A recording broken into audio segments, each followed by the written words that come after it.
Nós chegamos no dicionário e procuramos o significado da palavra congregar. O dicionário define da seguinte forma a palavra congregar, que é um transitivo direto e pronominal, que significa fazer ficar ou ficar junto, ajuntar-se, reunir-se, convocar-se, unir-se intimamente, juntar-se, ligar-se, misturar-se. Então veja que o sentido da palavra eclesia, com o sentido da palavra congregar-se, é o mesmo sentido de coletividade de um grupo de pessoas juntas por um objetivo. Porém, existe uma nova moda aí. A gente que anda muito por aí pelas igrejas, quando vai apresentar os visitantes, está aqui uma irmã que está sem quartel, aí levanta a mão, sem quartel. Está ali a outra que está desigrejada, que todo orgulho faz assim. É um movimento do inferno. Eu vou repetir. O movimento dos desigrejados e o movimento dos sem quartel é um movimento do inferno. E eu vou explicar. Como surgiu esse movimento dos desigrejados? O movimento dos desigrejados surgiu com a ideia de que as estruturas religiosas, ou seja, as igrejas, não são necessárias. Eles dizem assim: não preciso de homem me orientando, não preciso estar dentro de uma igreja para servir a Deus. Agora para pensar. Se nós como crentes que fazemos parte de uma congregação, nós lutamos todo dia para não pecar, imagina quem está fora, que não tem o apoio dos irmãos, que não tem o conselho do pastor e acha que é crente. Não é crente não. Eu duvido quem vive fora de uma congregação ser fiel a Deus. Olha o dedinho. É impossível. E o que os desigrejados defendem? Eles se agarram a alguns versículos bíblicos para poder dar base àquilo que eles acreditam. O primeiro texto que eles se baseiam é Mateus capítulo 18, versículo 20, quando Jesus disse assim: porque onde estiverem 2 ou 3 reunidos em meu nome, ali eu estou presente. Aí eles dizem: tá vendo? É melhor se reunir na casa da irmã Zefinha. Lá a gente faz um manto, faz o refly, tu profetiza, ele traz a palavra, daqui a pouco a gente tira a oferta e a gente fica na casa da irmã Zefinha mesmo. Aqui não tem gente que gosta de monte não, né? Assim, de casa dos outros não, né? Acho que não. Só que eles são um assassino da exegese do texto bíblico.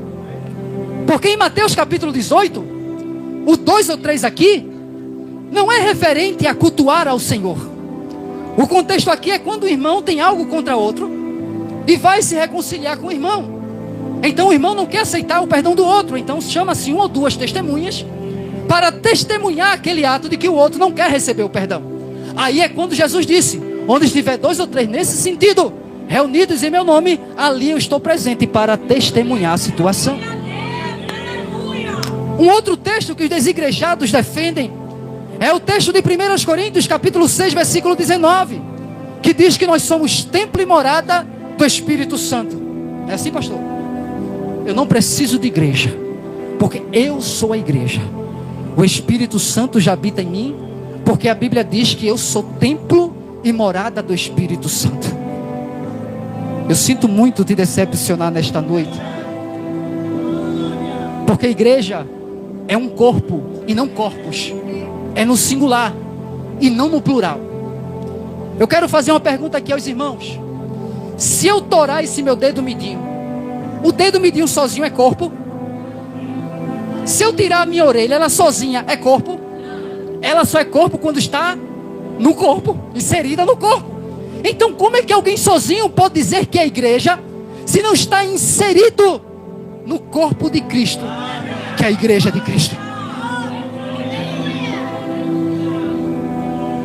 Jesus escrevendo, João escrevendo no capítulo 15, veja o que ele diz, capítulo 15 de João, versículo do 1 ao 6, Jesus ele falando, veja o que Jesus disse, João capítulo 15, versículo do 1 ao 6, diz assim: eu sou a videira verdadeira, e meu pai é o lavrador.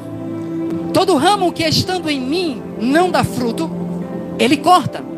Todo ramo que dá fruto ele poda, para que produza ainda mais. Vocês já foram limpos pela mensagem que eu lhe dei. Permaneçam em mim, e eu permanecerei em vocês. Pois assim como um ramo não pode produzir fruto se não estiver na videira, vocês também não poderão produzir frutos a menos que permaneçam em mim. Sim, eu sou a videira, vocês são os ramos. Quem permanece em mim e eu nele, produz muito fruto, pois sem mim vocês não podem fazer coisa alguma. Quem não permanece em mim é jogado fora, como um ramo imprestável e seca.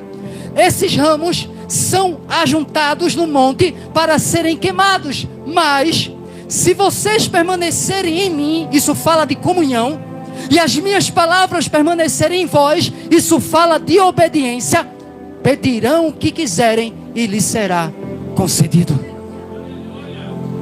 Então vejam que Cristo é a videira. E nós, para produzirmos frutos, temos que estar injetado no corpo.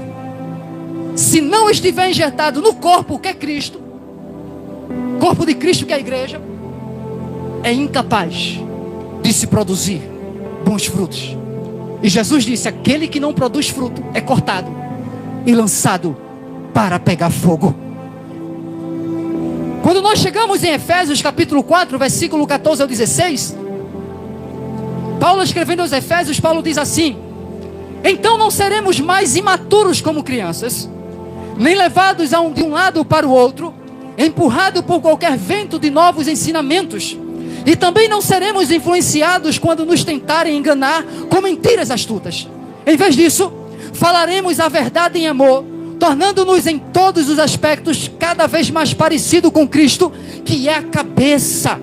Ele faz com que todo o corpo se encaixe perfeitamente, e cada parte, ao cumprir sua função específica, ajuda as demais a crescer, para que todo o corpo se desenvolva e seja saudável em amor. O que é que Paulo está dizendo? Que Cristo é a cabeça, e que o nutriente para o corpo parte da cabeça, e que através desse nutriente todos passam a ser saudáveis. É isso que Paulo está dizendo. E ele diz que ele dá essa nutribilidade ao corpo para que cada membro produza a sua função. Você coça a cabeça com o pé? Coça com a mão. E a mão vai sozinha? Vai com os dedos. Sim ou não? Então cada membro tem sua função.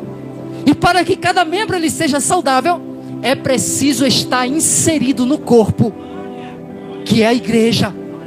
E quem está inserido no corpo, que é a igreja, é alimentado por Cristo, que é a cabeça da igreja. Deixa eu te falar aqui uma coisa.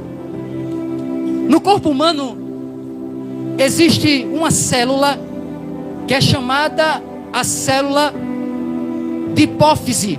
Já ouviram falar? Não. Hipófise, ela é do tamanho de uma ervilha, e ela fica inserida abaixo do crânio e acima do pescoço. E ela é a célula que é responsável por desenvolver o tamanho do corpo. A hipófise, ela é quem determina que tamanho vai ficar o braço, que tamanho vai ficar a perna.